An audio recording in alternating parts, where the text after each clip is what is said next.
একটা বিষয় নিয়ে আলোচনা করতে ভীষণ ইচ্ছে করলো।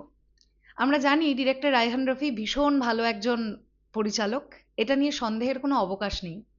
আচ্ছা, একটা বিষয় আমাকে বলুন তো, তুফানের দুষ্টু কোকিল এবং লাগে উড়াধুরা রায়হান রফির কেরিয়ারেরও তার নির্মিত সিনেমার সবচাইতে সেরা ভিউ অর্জন করা দুটো গান।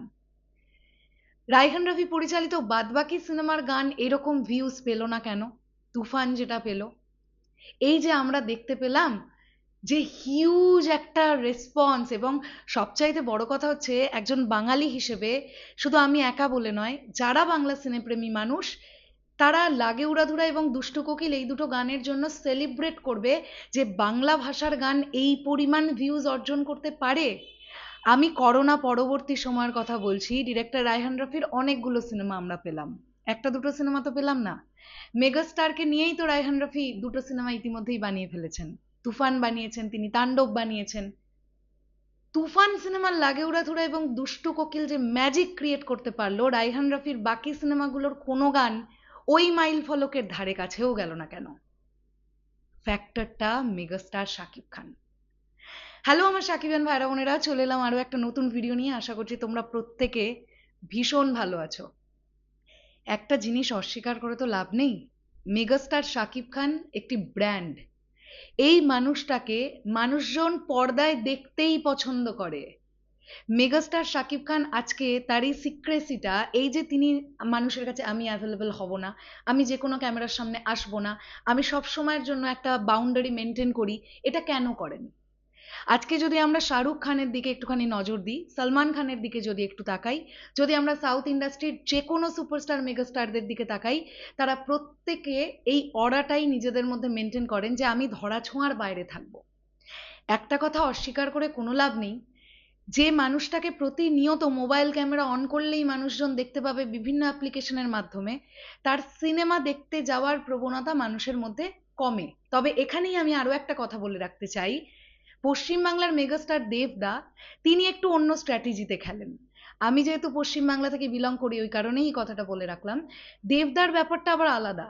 দেবদা যত মানুষের কাছে অ্যাভেলেবেল হয়েছেন, মানুষের দেবদার প্রতি ভালোবাসারও বেড়েছে। আমরা কিছুদিন আগে পর্যন্তও জানতাম যে দেবদা একটি রাজনৈতিক দলের সঙ্গে যুক্ত, যে কারণের জন্য তাকে বারবার মানুষের সামনে আসতে হয়েছে, কারণ ওটা নিয়মের মধ্যে পড়ে, প্রচার প্রচারণা তো করতেই হবে। তা বাদেও যদি আপনারা দেখেন, দেবদা এমন একজন মানুষ, সিনেমা রিলিজের আগে যতটা পারেন গ্রাউন্ড লেভেলে গিয়ে প্রমোশন করেন এবং সেটা সশরীরে করেন। দেবদার কাছ থেকে মানুষজন ওটা পেয়ে পেয়ে অভ্যস্ত। এখন আর ওই জায়গাটা নেই যে আমি চোখের সামনে দেবকে দেখলাম, আমি আর সিনেমা হলে দেবকে দেখতে যাব না। দেবদার ক্ষেত্রে ব্যাপারটা পুরো উল্টো একটা ম্যাজিক। কিন্তু বাদবাকিদের ক্ষেত্রে এই ব্যাপারটাই ক্রিয়েট হয় ম্যাক্সিমাম সময়, যেটা শাহরুখ খান, সলমান খান বা মেগাস্টার শাকিব খান, এনারা এই অরাটাকে কিন্তু মেনটেন করেন। তো আজকে লাগে উড়াধুরা, দুষ্টু কোকিল এই দুটো গানে কাকে দেখা গিয়েছিল?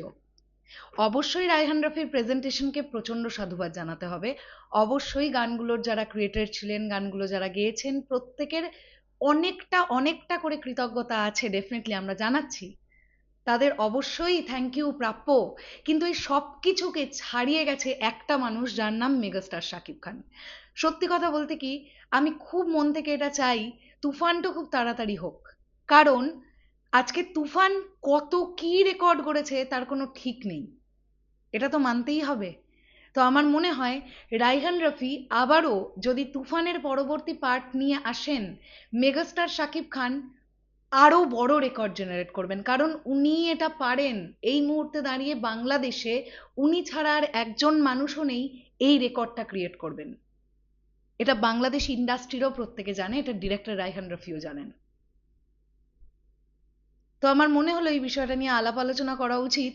ইনফ্যাক্ট করোনা পরবর্তী সময় যদি পুরো ইন্ডাস্ট্রি, মানে বাংলাদেশ ফিল্ম ইন্ডাস্ট্রি, পশ্চিমবাংলার ফিল্ম ইন্ডাস্ট্রি, বাংলা ইন্ডাস্ট্রি যদি আমরা বলি, এখনো পর্যন্ত আপনারা মিলিয়ে নিন ইউটিউবে কোন দুটো গান সবচাইতে বেশি ভিউ পেয়েছে? লাগে উড়াধুরা এবং দুষ্টু কোকিল। এর মাইল ফলক এখনো দুই বাংলার কোনো বাংলাই ছুঁতে পারেনি, এখনো পর্যন্ত ছুঁতে পারেনি। তো ম্যাজিকটা তো মানতেই হবে, ম্যাজিকটা মেগাস্টার শাকিব খানের ম্যাজিক। শেষ করলাম ভিডিওটাই। পুরো বিষয়টাকে নিয়ে তোমাদের কি বক্তব্য কমেন্ট সেকশনে জানিও। দেখা হচ্ছে আবার খুব শিগগিরই। তাহলে এখনের জন্য টাটা।